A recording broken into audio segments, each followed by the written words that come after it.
and gentlemen, imagine a river flowing through fertile fields.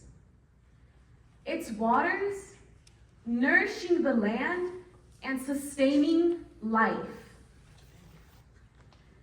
This river does not flow for itself. It gives endlessly, bringing life to all of those who rely on it. But without its banks, without its structure, the river would lose its way, spilling over, flooding everything, or even worse, drying up. This is the river that feeds the future.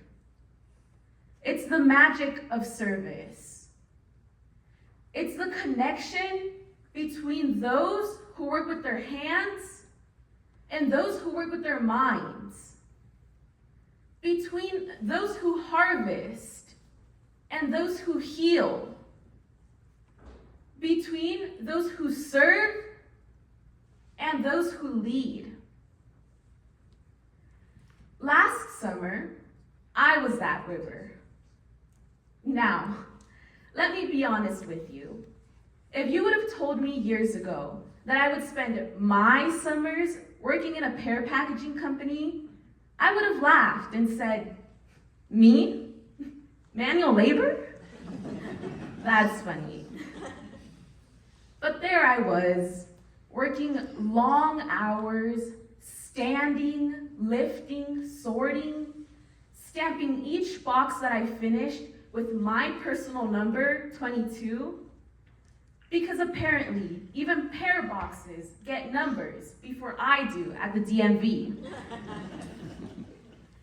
My hands ached, my arms bruised, and every single muscle in my body was screaming at me like an angry coach during practice. And let's not even talk about the heat. It was the kind of heat that made you question all of your life choices. But with every sore muscle, with every carefully packed box, I came to a realization. I wasn't just packaging pears. No, I was doing something greater. I was feeding the future. Someday, somewhere, a doctor would grab a pear on his way to a long hospital shift. A lawyer, buried nose deep into case files, would take a bite between arguments. People were being fueled by the work of people like me, like my family, like the thousands of agricultural workers who make their jobs possible.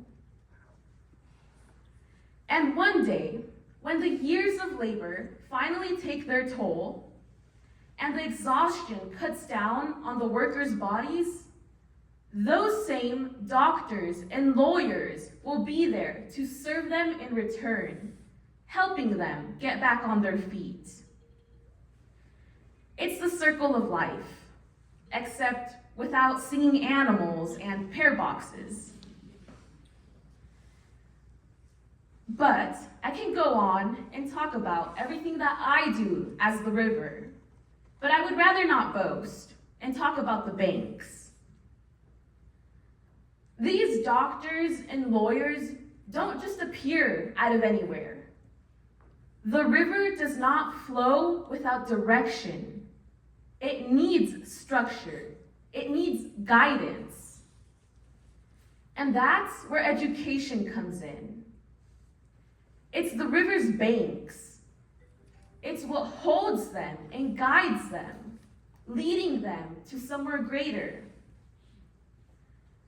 Teachers, mentors, all of these people would help the production that they do turn into something greater and help even more people.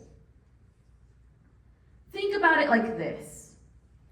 The food that agricultural workers produce nourishes students, allowing them to think, to dream, to be stronger.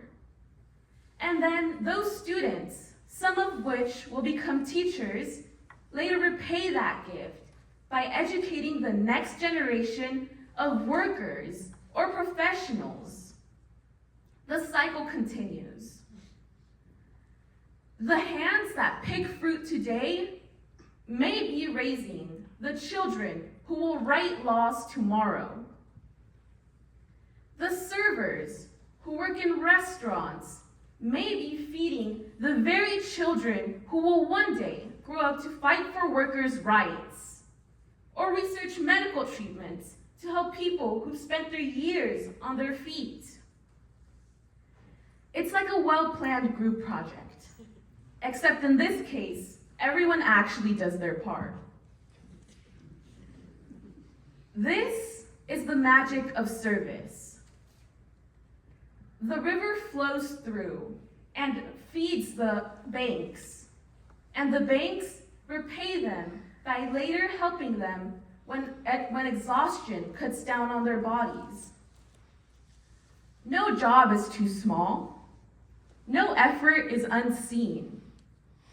Every act of service, whether in a classroom, a courtroom, a restaurant, or a hospital, contributes to something bigger.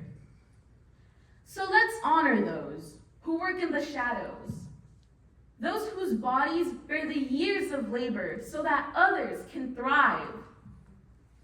Because service isn't about status.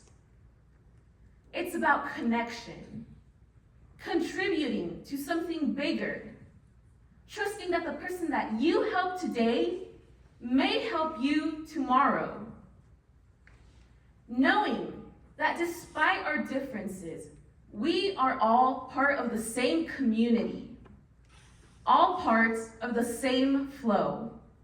Thank you.